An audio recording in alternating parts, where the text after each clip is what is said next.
Hello friends, welcome to Madras Anitha's kitchen. புளியோதரைனா ஒரு புளி கரைசலை பண்ணி அதில் வடிச்ச சாதத்தை மிக்ஸ் பண்ணி சாப்பிட்றது தாங்க இந்த புளியோதரை. இது டிஃப்ரெண்ட் ஸ்டைலில் பண்ணலாம். நான் இன்னைக்கு இந்த பெருமாள் கோயிலில் கிடைக்கும் தெரியுமா ஒரு புளி சாதம், அந்த டேஸ்ட்டில் எப்படி பண்ணுறதுன்னு தான் நான் உங்களுக்கு இன்னைக்கு சொல்லித்தர போகிறேன். ரொம்ப சுவையாக இருக்கும். வாங்க எப்படி செய்யறதுன்னு பார்க்கலாம். ஃபர்ஸ்ட் நம்ம ஒரு புளியோதரை பொடி பண்ணிக்கலாம். அதுக்கு 1 டேபிள் ஸ்பூன் கடலைப்பருப்பு, 1 டேபிள் ஸ்பூன் உளுந்தப்பருப்பு, இது ரெண்டுத்தையும் நம்ம நல்லா ஒரு 2 நிமிஷம் மீடியம் ஃப்ளேம்ல வறுத்துக்கலாம். நம்ம வறுக்கும் போதே நமக்கு நல்லா ஒரு சூப்பர் ஸ்மெல் வரும். எக்ஸாக்டா அந்த பருப்போட ஸ்மெல்லும் லைட்டா கலர் சேஞ்ச் ஆகும். அப்ப நம்ம 1 டேபிள் ஸ்பூன் மிளகு ஆட் பண்ணிக்கலாம். அப்புறம் 2 டேபிள் ஸ்பூன் தனியா. இப்போ நம்ம மிளகு தனியா சேர்த்துட்டு அப்புறம் ஃப்ளேமை லோ ஆக்கிடுங்க. லோ ஃப்ளேம்ல நம்ம ஒரு 2 நிமிஷம் நல்லா வதக்கலாம். 2 நிமிஷம் கழிஞ்சு தனியாட ஸ்மெல் ரொம்ப சூப்பரா வரும். அப்ப நம்ம 1/2 டீஸ்பூன் வெந்தயம் சேர்த்துக்கலாம். வெந்தயம் சேர்த்துட்டு ஒரு 1 நிமிஷம் நல்லா வறுத்துக்கோங்க, ரொம்ப வறுக்க வேண்டாம். இப்போ 1/2 டீஸ்பூன் எள்ளு சேர்த்துக்கலாம். எள்ளு சேர்த்துட்டு ஒரு 1 நிமிஷம் நல்லா வறுத்துக்கோங்க. கடைசியா ஒரு 12 காஞ்ச மிளகாய் சேர்த்துக்கலாம். நான் இன்னைக்கு 2 கப்புக்கு புளிசாதம் பண்ண போறேன், அதனாலதான் நான் 12 காஞ்ச மிளகாய் சேர்த்துக்கிறேன். நீங்க 1 கப்பு பண்றதா இருந்ததுன்னா அப்படியே எல்லாத்துலயுமே பாதி பாதி மெஷர்மெண்ட் கம்மி பண்ணிக்கோங்க. இப்போ எல்லாமே நல்லா ஃப்ரை ஆயிடுச்சு. இப்போ தனியா ஒரு பிளேட்ல மாத்திட்டு நல்லா ஆற வச்சுக்கலாம். அரைக்கிறதுக்கு முன்னாடி 1 டீஸ்பூன் பெருங்காயத்தூள் ஆட் பண்ணிக்கோங்க.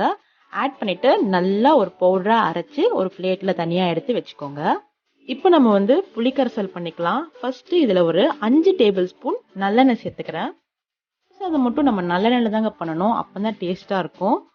அப்புறம் இதுல 1 டீஸ்பூன் கடுகு, 1 டீஸ்பூன் கடலைப்பருப்பு, 1 டீஸ்பூன் உளுந்தப்பருப்பு, 3 காஞ்ச மிளகாவை நான் கட் பண்ணி சேர்த்துக்கிறேன்.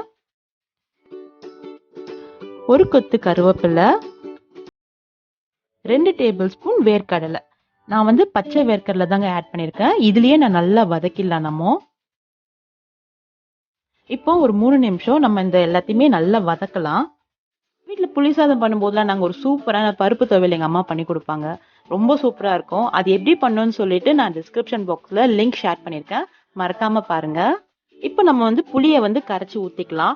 ஒரு பெரிய லெமன் சைஸ் புளியை நான் ஒரு 20 நிமிஷம் ஊற வச்சுட்டேங்க.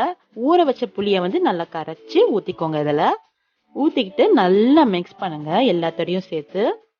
இப்போ நம்ம இதை க்ளோஸ் பண்ணி ஒரு 5 நிமிஷம் நல்லா குக் பண்ணலாம்.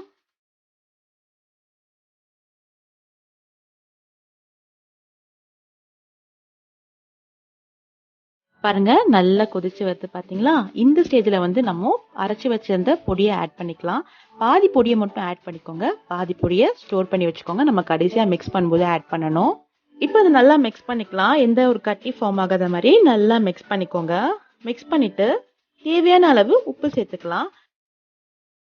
உப்பு சேர்த்துட்டு ஒரு 10 நிமிஷம் நல்லா குக் பண்ணலாம். எண்ணெய் தனியா நல்லா பிரிஞ்சு வரணுங்க, அது வரைக்கும் நல்லா கொதிக்க விடலாம். பாருங்க எண்ணெய் நல்லா பிரிஞ்சு புளிக்காய்ச்சல் ரெடி ஆயிடுச்சு. இந்த புளியோதரை பேஸ்ட் ஒரு 15 நாள் வரைக்கும் கூட நல்லா கெட்டு போகாம சூப்பரா இருக்குங்க. இப்போ நம்ம புளியோதரையை ரெடி பண்ணிடலாம். அதுக்கு ஒரு பெரிய பாத்திரத்துல ஃபர்ஸ்ட் கொஞ்சம் புளிக்காய்ச்சல் பேஸ்ட் ஆட் பண்ணிக்கோங்க. அதுக்கப்புறம் வடிச்சு வச்சிருந்த சாதத்தை ஆட் பண்ணிக்கோங்க. ரெண்டுத்தையும் சேர்த்து நல்லா மிக்ஸ் பண்ணுங்க. இந்த மாதிரி கொஞ்சம் புளிக்காய்ச்சல் கொஞ்சம் சாதம், அந்த மாதிரியே நீங்க வடிச்சு வச்சிருந்த எல்லா சாதத்தையுமே கொஞ்சம் கொஞ்சமா சேர்த்து நல்லா மிக்ஸ் பண்ணி எடுத்து வச்சுக்கோங்க. பச்சை அரிசியை வேக வச்சு வடிச்சு அந்த சாதத்தை தான் ஆட் பண்ணிருக்கேன்.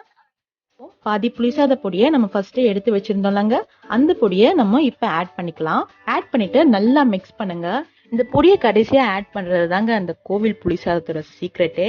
இப்படி நீங்க ஆட் பண்ணி நீங்க புளியோதரை செஞ்சு பாருங்களேன், சூப்பரா இருக்கும்.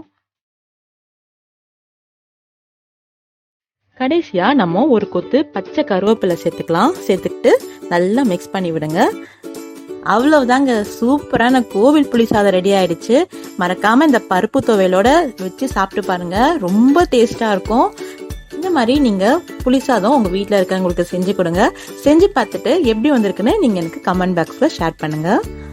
இந்த வீடியோ உங்களுக்கு பிடிச்சிருந்ததுன்னா லைக் பண்ணுங்க, சப்ஸ்கிரைப் பண்ணுங்க, அப்படியே பக்கத்துல இருக்க பெல் ஐக்கானையும் பிரஸ் பண்ணுங்க. Thank you so much.